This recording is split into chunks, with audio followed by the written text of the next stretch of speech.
ಮೊದಲನೇ ಕಾರಣ ಕನ್ನಡದವಳು ಅಂತ, ನನ್ನ ಬೆಸ್ಟ್ ಫ್ರೆಂಡ್ ಅಂತ. ಅವ್ರ ಕಣ್ಣಲ್ಲಿರೋ ಹೊಳಪು ಯಾವುದೂ ಕಮ್ಮಿ ಆಗಿಲ್ಲ. ನಾನು ನೋಡಿದಾಗೆಲ್ಲ ಅದೇ ಪ್ರೀತಿ ಇರುತ್ತೆ. ಅದು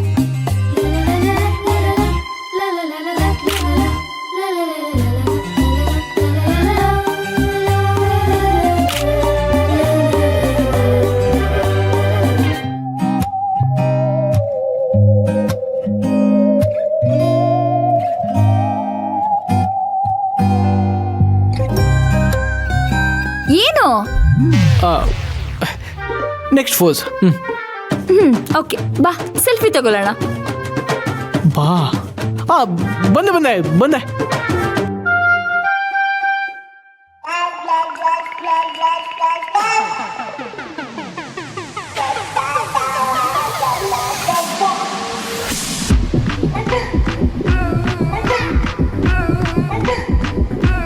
ಆದಿ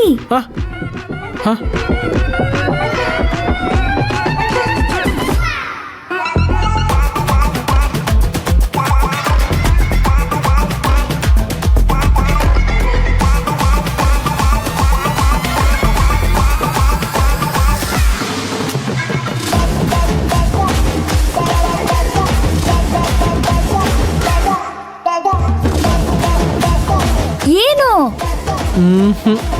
ಬನ್ನಿ ಸೆಲ್ಫಿ ತಗೊಳ್ಳೋಣ.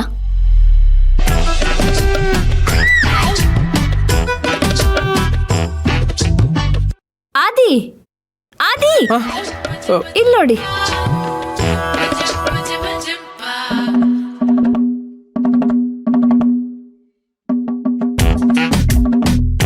ನೋಡಿ.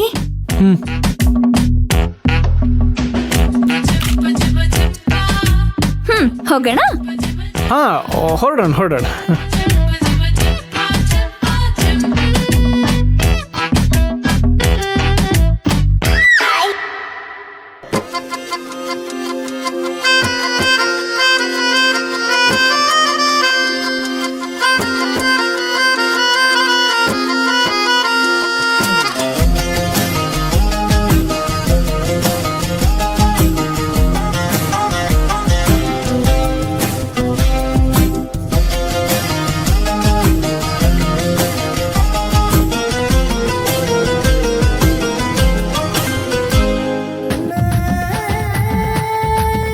ಆದಿ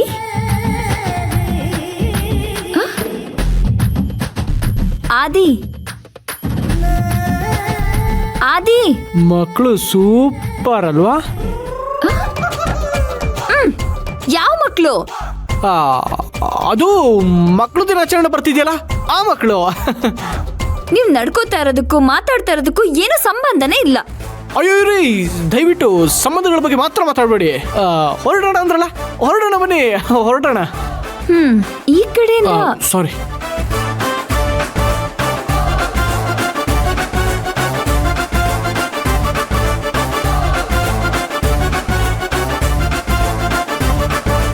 ಈ ಕಲ್ಪನೆ ನಿಜ ಆದ್ರೆ ನಿಜವಾಗ್ಲೂ ನನ್ನ ಜೀವನ ಬಂಗಾರ ಆಗಿರುತ್ತೆ. ಪೂರ್ಣಿ ಅನ್ನೋ ಗೂಬೆಯಿಂದ ನನಗೆ ಕಂಪ್ಲೀಟಾಗಿ ಮುಕ್ತಿ ಸಿಗ್ದಂಗೆ. ದೇವ್ರೆ, ಆದಷ್ಟು ಬೇಗ ಈ ಕಲ್ಪನೆ ನಿಜ ಮಾಡಪ್ಪ.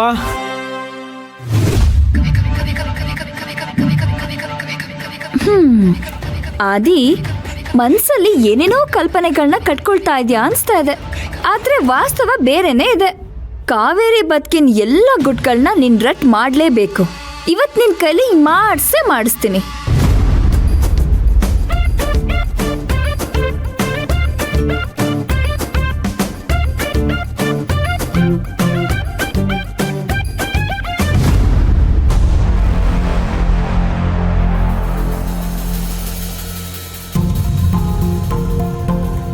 ಅಮ್ಮ ಅಮ್ಮ, ಒಂದ್ ನಿಮಿಷ ನಿಂತ್ಕೋ. ನನ್ ಮೇಲೆ ಕೋಪನಾ? ನಿನ್ಮೇಲೆ ಯಾಕೆ ಕೋಪ ಮಾಡ್ಕೊಳ್ಳಿ? ನನ್ಮೇಲೆ ನನಗೆ ಕೋಪ ಇದೆ. ಯಾಕಮ್ಮ ಈ ರೀತಿ ಎಲ್ಲ ಮಾತಾಡ್ತಾ ಇದ್ಯಾ? ದಯವಿಟ್ಟು ಈ ಥರ ಎಲ್ಲ ಮಾತಾಡ್ಬೇಡ ಪ್ಲೀಸ್. ಮತ್ತೆ ಹೇಗೆ ಮಾತಾಡ್ಬೇಕು? ಕುಂಬಳಕಾಯಿ ಕಳ್ಳ ಅಂದಿದ ತಕ್ಷಣ ಹೆಗ್ಲು ಮುಟ್ಟು ನೋಡ್ಕೋತಿದ್ದಾರೆ ಅಂತ ಅಂದ್ರೆ ಅವರೇ ಕಳ್ಳರು, ಅವರೇ ನಿನ್ನ ಕೊಲೆ ಮಾಡೋ ಪ್ರಯತ್ನ ಮಾಡಿದ್ದಾರೆ ಅನ್ನೋದು ನಿನಗೆ ಯಾಕೆ ಅರ್ಥ ಆಗ್ತಿಲ್ಲ? ಅಮ್ಮ, ಮನೆಗೆ ಬಂದಾಗಿಂದ ನೀನ್ ಅದೇ ಯೋಚನೆನಲ್ಲಿದ್ಯಾ, ಅದಕ್ಕೆ ನಿನ್ಗೆ ಹಾಗೆ ಅನ್ನಿಸ್ತಾ ಇದೆ. ಮನೆಗೆ ಬಂದ್ಮೇಲೆ ನನಗೆ ಯೋಚನೆ ಶುರುವಾಗಿದ್ದಲ್ಲ. ಈ ಯೋಚನೆ ಭಯ ಶುರುವಾದ್ಮೇಲೆ ನಾನು ಈ ಮನೆಗೆ ಬಂದಿದ್ದು.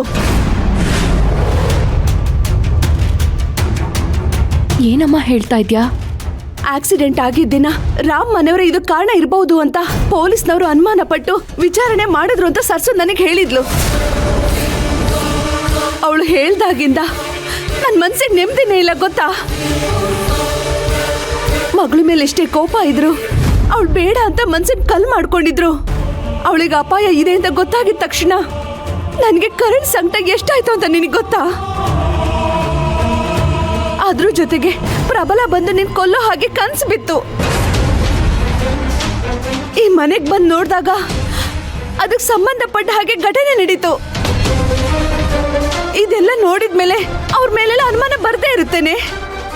ಅಮ್ಮ, ನಾವು ಮಲ್ಗೋವಾಗ ಯಾವ ಯೋಚನೆನಲ್ಲಿರ್ತೀವೋ ಅದಕ್ಕೆ ಸಂಬಂಧಪಟ್ಟ ಕನ್ಸುಗಳು ಬೀಳೋದು ಸಹಜ. ಅದೇ ರೀತಿ ಪ್ರಬಲ ನನ್ನನ್ನ ಕೊಲ್ಲೋ ಹಾಗೆ ನಿನಗೆ ಕನ್ಸು ಬಿದ್ದಿದೆ. ಆ ಭಯದಿಂದ, ಆ ಯೋಚನೆಯಿಂದ ನೀನ್ ನನ್ನ ನೋಡಕ್ ಮನೆಗೆ ಬಂದಾಗ ಅದಕ್ಕೆ ಸಂಬಂಧಪಟ್ಟಾಗೆ ಏನೋ ಒಂದು ಸಣ್ಣ ಘಟನೆ ಆಗಿದೆ, ಅದನ್ನ ನೀನ್ ದೊಡ್ಡದ್ ಮಾಡಿದ್ಯಮ್ಮ. ಈ ಮನೆಯವ್ರಿಗೆ ನನ್ನನ್ನು ಕಂಡ್ರೆ ಆಗಲ್ಲ, ನನ್ನ ಮೇಲೆ ಅಸಮಾಧಾನ ಇದೆ, ಅದು ನಿಜ. ಆದ್ರೆ ಯಾರು ಕೊಲ್ಲೋ ಅಂತ ಪ್ರಯತ್ನ ಮಾಡಲ್ಲ ಅಮ್ಮ. ಒಂದ್ ವೇಳೆ ಆ ಪ್ರಯತ್ನ ಮಾಡಿದ್ರು ನನ್ನನ್ನ ಕಾಪಾಡೋದಿಕ್ಕೆ ರಾಮ್ ಸರ್ ಇದ್ದಾರೆ. ನೀನಿದ್ರ ಬಗ್ಗೆ ಯೋಚನೆ ಮಾಡ್ಬೇಡ, ನೆಮ್ಮದಿಯಾಗಿರು. ಮತ್ತೆ ಬೇಕು ಅಂತ ನಿನಗೆ ಆಕ್ಸಿಡೆಂಟ್ ಮಾಡಿಸಿದವ್ರು ಯಾರು? ಹೊರಗಿನವರು ಮಾಡಿಸಿರ್ಬೋದಲ್ವಮ್ಮ. ನಿನ್ನ ಮನೆಯಿಂದ ಕಂಪ್ನಿಯಿಂದ ಓಡಿಸೋ ಅವಶ್ಯಕತೆ ಇರೋದು ಮನೆಯವ್ರಿಗೆ, ಹೊರಗಡೆ ಇರೋರ್ಗಲ್ಲ. ಸುಮ್ನೆ ಅವ್ರ ಪರವಾಗಿ ವಹಿಸ್ಕೊಂಡು ಮಾತಾಡೋಕ್ ಬರ್ಬೇಡ. ನನಗೆ ಆ ಪ್ರಬಲನ ಮೇಲೆ ಅನುಮಾನ ಇದೆ.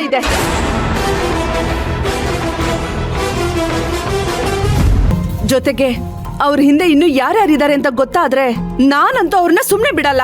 ಹಾಗೊಂದ್ ವೇಳೆ ಗೊತ್ತಾದ್ರೆ ನಾನು ಸಹ ಅವ್ರನ್ನ ಸುಮ್ನೆ ಬಿಡೋದಿಲ್ಲ. ಸರಿಯಾಗಿ ಶಿಕ್ಷೆ ಕೊಡೋ ತನಕ ಸುಮ್ನೆ ಇರಲ್ಲ. ಅಲ್ಲಿ ತನಕ ಏನೇನೋ ಕನ್ಕ್ಲೂಷನ್ಗೆ ಬರೋದ್ ಬೇಡ ಅಮ್ಮ. ಪ್ರತ್ಯಕ್ಷ ಕಂಡ್ರು ಪ್ರಮಾಣಿಸಿ ನೋಡ್ಬೇಕು ಅಂತ ಹೇಳ್ತಾರಲ್ವಾ, ಅದಕ್ಕೆ ಸರಿಯಾಗಿರೋ ಎಕ್ಸಾಂಪಲ್ ಅಂದ್ರೆ ನಾನೇ. ನನ್ ಬದುಕನ್ನ ಬೇರೆಯವ್ರ ಕಣ್ಣಿಂದ ನೋಡಿದ್ರೆ ಅವ್ರಿಗೆ ಅದು ತಪ್ಪಾಗಿ ಕಾಣಿಸತ್ತೆ. ಆದ್ರೆ ನನ್ ಜೀವನದಲ್ಲಿ ಏನೆಲ್ಲ ನಡೆದಿದೆ, ನಾನ್ ಯಾಕೆ ರಾಮ್ ಸರ್ನ ಮದ್ವೆ ಆದೆ ಅಂತ ನನಗ್ ಮಾತ್ರ ಗೊತ್ತು. ಕಾವೇರಿ, ಏನಾಯ್ತು? ಯಾಕೆ ಮದ್ವೆ ಆದೆ? ಈಗ್ಲಾದ್ರೂ ಸತ್ಯ ಹೇಳು.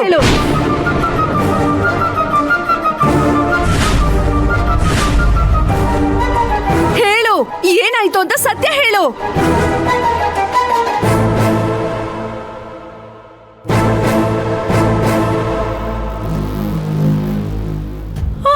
ಅಯ್ಯೋ ಅಮ್ಮ, ಕಾವೇರಿ, ಏನಾಯ್ತಮ್ಮ? ತುಂಬಾ ಹೊಟ್ಟೆ ನೋವ್ತಿದೆ ಅಮ್ಮ, ಸಂಕಟ ಆಗ್ತಾ ಇದೆ.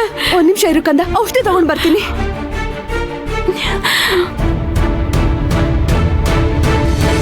ಅಮ್ಮ, ದಯವಿಟ್ಟು ನನ್ನನ್ನು ಕ್ಷಮಿಸಮ್ಮ.